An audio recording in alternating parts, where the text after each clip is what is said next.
It was a quiet Sunday morning when I heard my daughter, Lily, come storming into the kitchen. "Dad," she said, red-faced and furious. "Karen just called the cops on me." I blinked. "For what?" "You were just riding your horse in our field." She threw up her hands. "Exactly.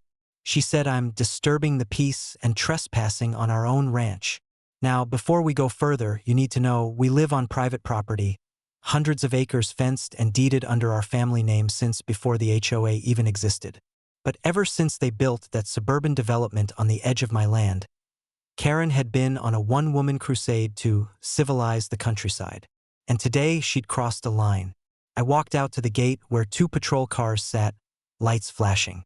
Karen stood there, waving her arms like she was leading a protest. "That girl," she pointed, "isn't allowed here. She's violating HOA youth safety regulations." I stepped up beside Lily, calm as could be. "She lives here," I said. Karen smirked. "You can't prove that." Oh, bless her heart. I slowly reached into my pocket, pulled out a leather wallet, and flipped it open, revealing my county sheriff badge. Karen's face froze like a Wi-Fi connection on dial-up.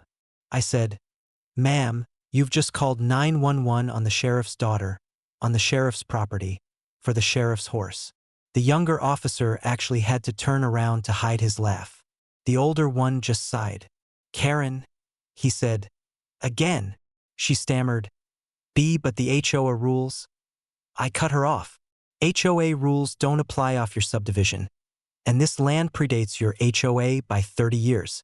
You've been warned before about harassment. You want to talk about rules? Let's talk about county ordinances." Now here's where it gets good. While we were standing there, the HOA president pulled up in his golf cart, trying to smooth things over. He said, "Officer, perhaps we can discuss this privately. There's a misunderstanding about property boundaries."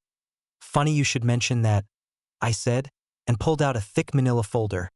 The land deed, survey maps, and court order from last year's zoning dispute, where I'd already won full ownership of the bordering land.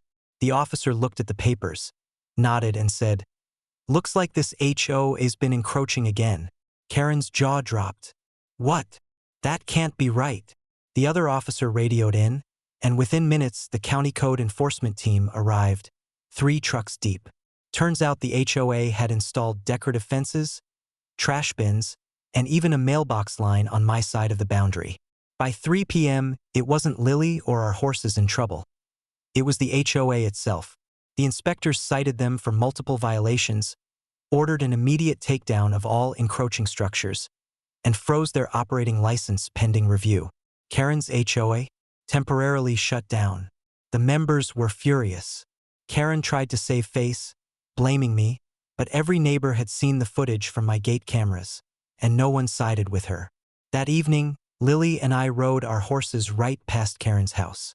She peeked through her blinds, looking like a ghost haunting her own yard. Lily asked, "Think she'll ever learn?" I smiled. "Maybe, but if she doesn't, I'll teach her again.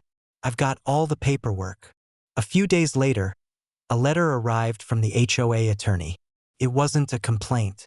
It was a formal apology. They reinstated our property boundary rights, dropped all claims, and banned Karen from any community enforcement activities indefinitely. Guess who got demoted from HOA chairwoman to resident with 0 voting rights? Yup, Karen. Now every time I drive by their neighborhood, I see her tending her tiny flower garden, right up to the edge of her fence, not 1 inch past it. I reckon she finally learned what every rancher already knows.